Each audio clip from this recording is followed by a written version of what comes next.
Okay, welcome to this walkthrough for the Thesis Studio module of Lectimax. So when you've created your account and you log in, you will be presented with a screen similar to this. This is your operating system. So here you can find all the apps that you have access to depending on your subscription level. We have apps for teaching, apps for research, and the operations apps. If you're an admin, you also have access to the admin panel. All right, but I'm going to go straight into the Thesis Studio apps. These are some of the apps that I have open right now. So I'm going to open Thesis Studio. Now, when you open Thesis Studio, you'll be met with your dashboard. On the dashboard here, you'll see this part, but I'm going to talk about this part later. But here you see activity feeds. So anything that's gone on in your interactions with students, if you've made some comments or you had some meetings come up or some meetings that you've scheduled, everything will be showing up here.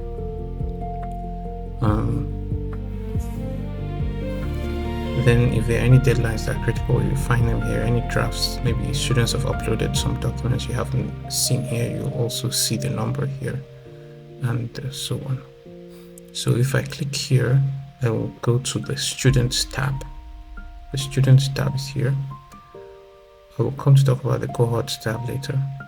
Now on the Students tab, you will see all your students. Let me just go back. This is where the Students tab actually takes you. You'll see all these cards for all your students, and also it tells you how far along they are going with their work. Now, how does this track the progress? When I click on, for example, this student here, you'll notice that we have some drafts that are awaiting review. You can see the recent activity. The last upload was on the 5th of July. If there are any co-supervisors, you'll see them listed here. Then you can look at the project roadmap.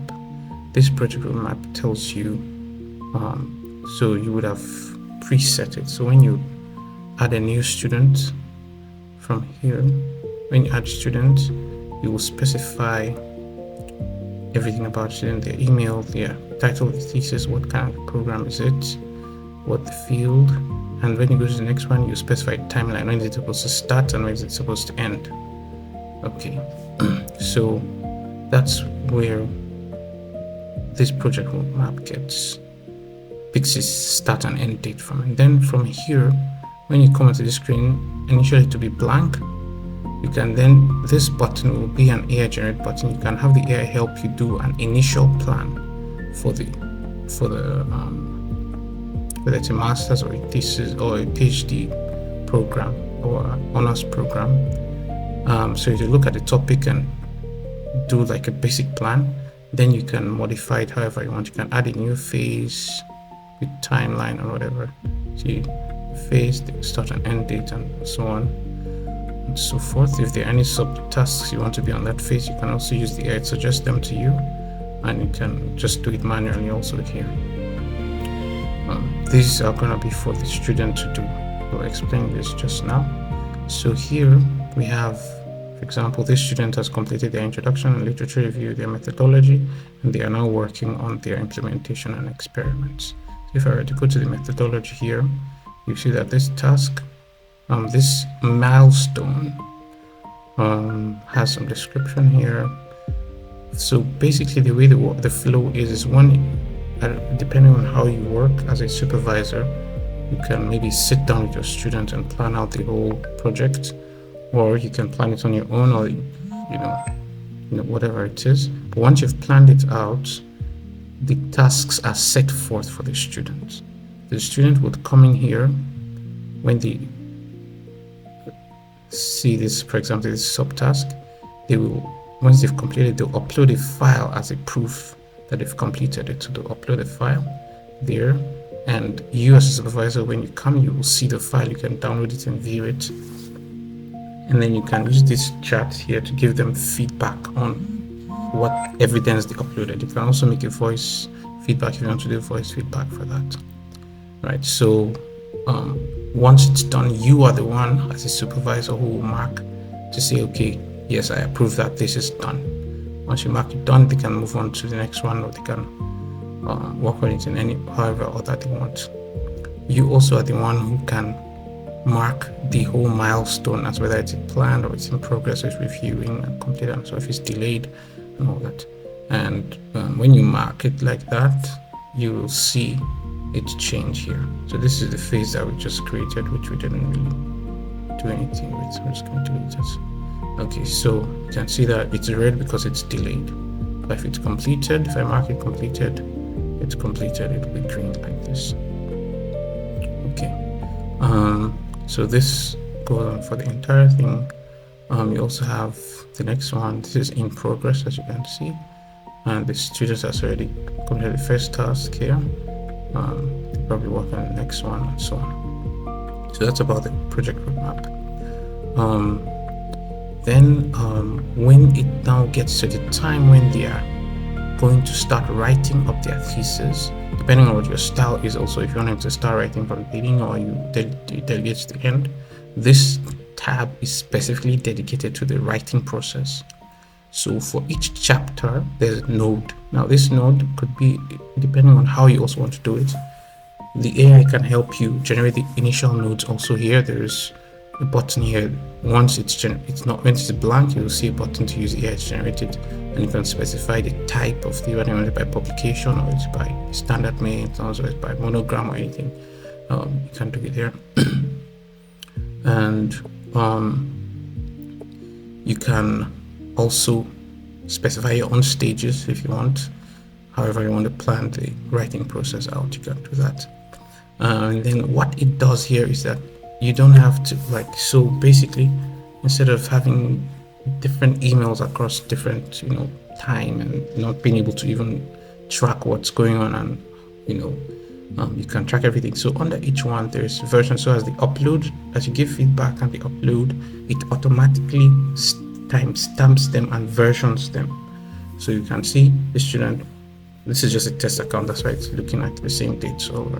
But if they upload the first version, it timestamps it, then you review it, you give them feedback, they make corrections, they upload the next one, you will see the time when they uploaded it here with version 2 on it, so you don't have any emails with final, draft final, and all that. So that takes that away. Everything is well organized here. They can keep uploading new versions on this. Once you are happy with what they've worked on, you can approve that one. Once they've approved, they're done with that node, they can move on to any node. Also, this allows for sort of like them working on different nodes simultaneously. So it doesn't gate the process such that they have to work on this first before they go. They can decide to work on methodology while they work on introduction. Just that this stage will not be approved until you are satisfied as a supervisor with what they've done.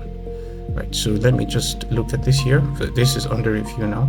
So if I open this one, you'll see here is now the workspace for reviewing your students' work.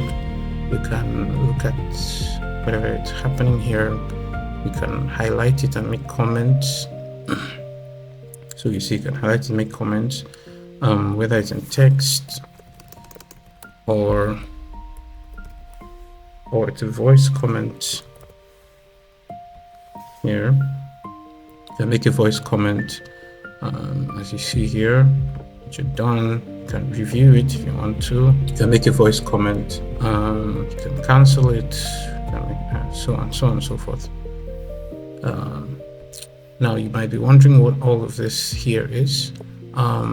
If you want the AI to also do like a first pass for you of the document, so you can highlight the most egregious issues and the student can address them before you now go into more in-depth with the work. Depending on what your style is, also you can come to this AI analyze tab here. And this is completely optional. If you don't want to use it, you don't have to use it. And you can come here and just click on analyze. The button here will be analyzed, and it will do a breakdown of the work for you. under these different dimensions: academic rigor, structural flow, structure and flow, the literature, and so on and so forth, depending on what node it is. So it matches the analysis to the particular node. And there are options here. You can choose of how you want the comments to be published. If you want to review the comments first, you can review the comments. You can discard them, discard the comments if you don't want it. You can edit the comments to make it yours, or remove something you don't want to be there. You can also set the priority of the comment that AI has made, and so on. If you don't want any of the AI comments, you can delete all of them. Also, that's also fine. Yeah, so as you can see, everything is properly tagged, so you know who made what comment. As a supervisor, if there's a student, the student can also come in here and reply to your comments. I just don't have any student replies here, but you will see also that it's differently formatted, so you can see everything clearly, and everything is timestamped and so on. Now on this panel here, you can then decide, okay, I'm happy with it, you approve it, it gets approved, or you can request a revision. If you request a revision, you can put a short note to say, okay, you need to revise whatever it is, or attend to some comments, or whatever it is you want to make, and then you set the deadline for them to give you feedback on the revision. Everything is synced because the student will also be on the platform. So once you make this request revision and you click on this button, they will get an email that will tell them that, okay, they've got feedback and they need to work on it. It will also show up on their dashboard. And also basically everything that happens when a student uploads something here, you as a supervisor get an email to say, okay, an upload has been made. If you have some meetings scheduled, I'll show you how the meeting scheduling works now. You also get notifications 24 hours in the meeting and 1 hour to the meeting time. You get email notifications about it.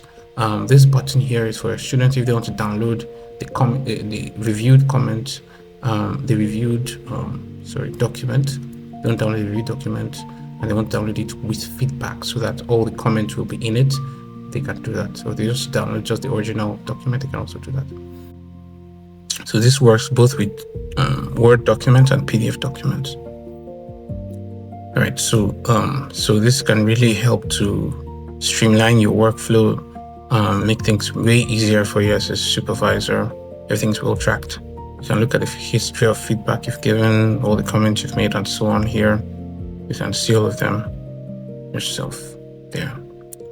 Okay, then here, any document that's been uploaded, whether you've archived the document or you've not archived it, and so on, everything's here. If you deleted the feedback, you can still have the document here. You can still come in and download, so you don't lose anything over time, no matter how old it is. They'll all be here. This is where you can now manage your calendar as a supervisor. So you can manage your schedule with your students. You can schedule meetings to be recurrent. Like you can see here, I have a recurring meeting that I've scheduled, a weekly review with all my students. When I click on it, you can see all the students who are there and what the time is and so on and so forth. I can edit it, change whatever I want to change. It's a repeating meeting, so you can see that it repeats. Well, okay, showing does not repeat, but it's a repeating meeting. But you can just set it to repeat as you're editing it if you want it to repeat, and so on. As you can see, I said it repeats because you can see it's always repeating. That should just be some bulk that needs to be sorted out. Then here you have the students, their own deadlines. You can also track the deadlines for the students here. This student has their introduction and their literature review coming up with. They have to, submit. So that's all there. This is the normal weekly review. So here you can add a new meeting. You can decide, okay, I want to meet with all my students, or you want to specify a particular student you want to meet with here. You can just check that box. Only that student will get notification about the meeting. You want it to be recurring meeting. You can set it as daily, weekly, bi-weekly, or you want to set custom, one every week, or one every day, or every 3 days, or whatever it is. Yes, and you can set the type of meeting where it's a deadline. You want them to give you a review or submit something, or you just want to review something, or just a normal meeting. You can also put the link to the meeting here. When you put the link to the meeting here in the reminder email, the students will also get that link. there, so they can just click straight into it and go to the meeting. Okay, so that's about this calendar feature. You can look at your students. Now there's something that you might have noticed here. If you click on this meeting, the past meetings. So today is this one. So today is 6th. So on previous meetings, you can actually mark the meeting as having held. Okay, so this is for the cohort. So this is for the oversight feature of this module, which I will tell you about just now. But you can actually mark the attendance of the meetings, and if students don't attend or if they're missing, you can mark them as absent in the meeting. And here your settings, you can decide, okay, what's the maximum supervision capacity. You can sync your calendar with Google Calendar. Even though now it's not verified, it will show you some error, some like warning screen, but you can just skip it. You can just click to go ahead and have it done. It's just some thing that we are still trying to sort out with Google to get it verified. Okay, and here okay, now this is a good segue, should I say segue, into the cohorts thing. Now the way this thing is built is that we also have oversight built into it, so the research office can see what's happening. So they can see what's happening, but not for all your students. You decide which students are part of the institution. So you will link the students that you want to be part of the institution that you are part of, so that they can be that oversight. The research school or research department or whatever it is, or maybe even just the head of department or anything, depending on who is given that role, can drill down and see what's going on with your students, see which students are at risk, and so on. So I'm gonna just show you that one now.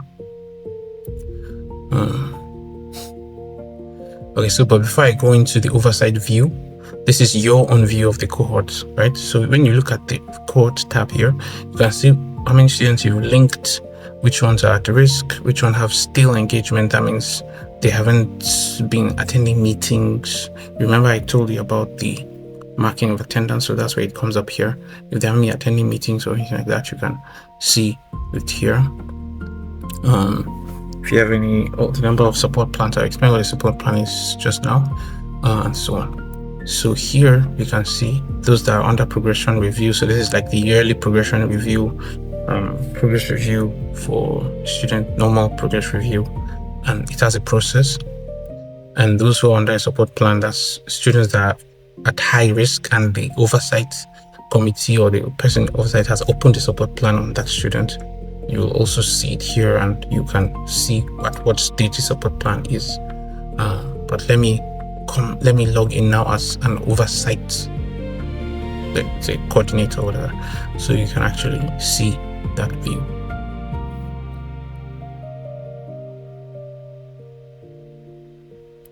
Okay, so here I am with this account here. This is not a supervisor, so you will not see anything here. His main task is oversight. Right, so here now there are some students that have progress review, like we just saw progression review, and there's some students that have a support plan open. So like I said, if a student is at risk, it calculates the risk level based on a couple of variables like meeting attendance, submission, when last did they log into the platform, when last they take an action, how do they have any deadlines that they've missed, how many missed deadlines and so on. So it calculates the risk score based on that. The higher the risk score is, the higher at risk they are. The lower the risk score is, the lower they are. And then it shows how they are trending in the risk. Is the risk increasing or is the risk going down? So if you click, let's start with the support plan. So if I click on the support plan, you will see usually what happens is I, as an oversight person, will look at these students and say, oh, this is at high risk. Should I open a support plan for them? Before I open support plan, I can decide to look at their candidature. So when I click on candidature, I can view